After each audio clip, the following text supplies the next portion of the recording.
Greetings, all praise the King. Welcome on this Sabbath day. The Lord has brought us to the book of Matthew, chapter 23, in which the Christ has gone into the temple and accused the Pharisees and the scribes of being hypocrites. He is speaking to the multitude which has followed him with the disciples after the Christ has reproved the Sadducees who came at him to ask about the resurrection, in which they were asked, how would marriage be in the kingdom of heaven? Christ telling them there was no marriage as we have today in flesh in this place. And the Pharisees, taking notice, came to question the Christ. Now, the Pharisees were the rulers, over this particular religious law. Now, they were governed, as we've discovered, by the Romans.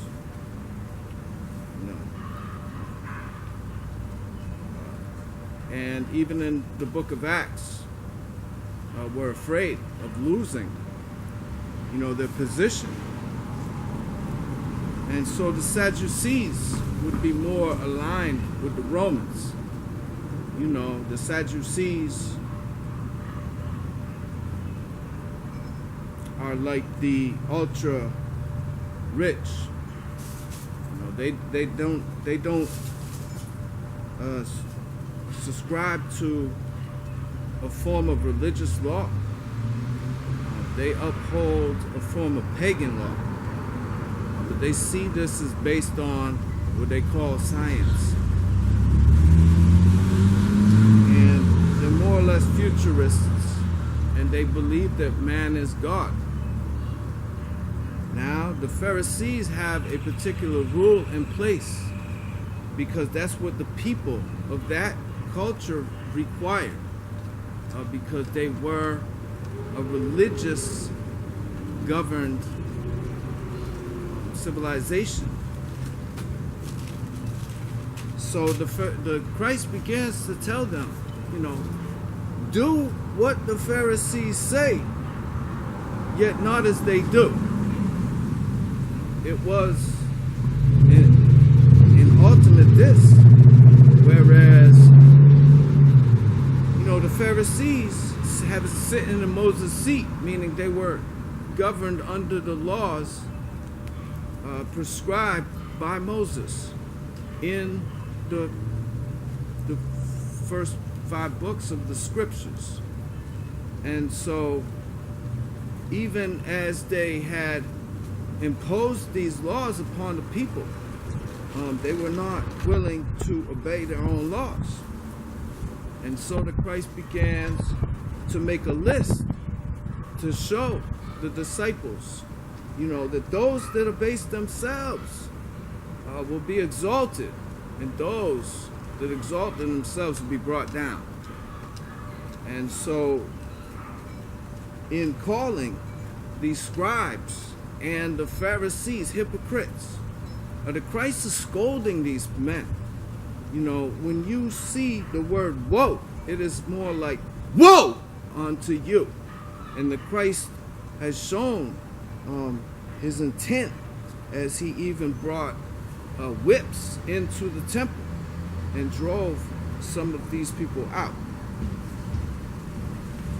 So in today's sense, that if this act were to be performed, there would be no doubt that the Christ would be tased or arrested and all of the above. So at this time, was different than today.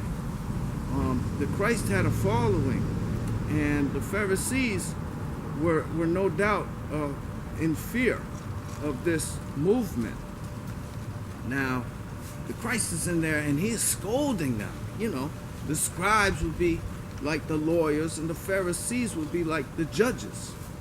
And he's saying that these are the hypocrites, not to follow their works.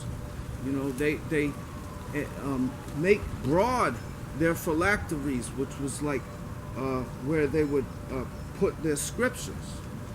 And you see today these things, all these things that the Christ speaks about are happening. They have enlarged the garments that they choose to sit into the uppermost chambers and the highest seats in the synagogues, that they love the greetings in the marketplace and to be called a teacher, that they look to serve themselves. Yeah. And they swallow a camel rather, and strain a gnat. So these are the types of actions today that you see on oppressed people. Even as the Christ begins to describe how they have made the tombs of the righteous prophets that their fathers had slain, and decorated these men and said, if only we were there, that these men would have not been treated like so. And so today, when they use an inscription, for example, of a Harriet Tubman or Frederick Douglass, and claim, that they support the causes of these folks, this is just a lie. And the Christ called them hypocrites. Now, the Christ begins to describe them as like cups that make the outside clean, but clean not the inside. And even as these tombs, which are full of dead man's bones, but they decorate the outside.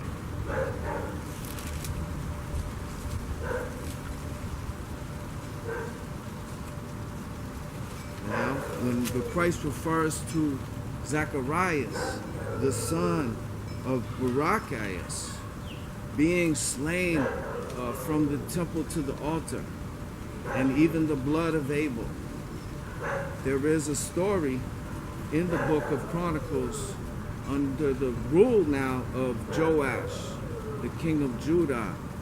Jehoiada was the priest, and the land was righteous. When Jehoiada had waxed old and passed, the land became full of idolatry. They began to sacrifice to these gods and on the groves. And so the prophets, the men that were chosen by Jah to speak to the people in warning, stood up, and one of which was the son of Jehoiada and Zechariah. And so when he spoke, they stoned him. So it is related to this story of Zacharias, the son of Barachias, who that may have been the name of the priest Jehoiada, who was slain by the people for speaking against their worshiping of these gods, pagan gods. Now, in the Old Testament, this worshiping of pagan gods is ongoing, and the Israelites were punished by the Master for having done so. And yet in the New Testament, this kind of worship it's not seen or mentioned in the same ways. And yet, we have all these examples now of what these men ruling over the people have done to serve themselves and not serve as they were chosen as leaders to the people. For even the Christ has told the disciples that that which is greatest among you is servant of all. So as the Christ performs this ultimate diss on the rulers of that land, he tells them, you shall see me no more until you say, blessed is he which comes in the name of Lord, Jah Rastafari.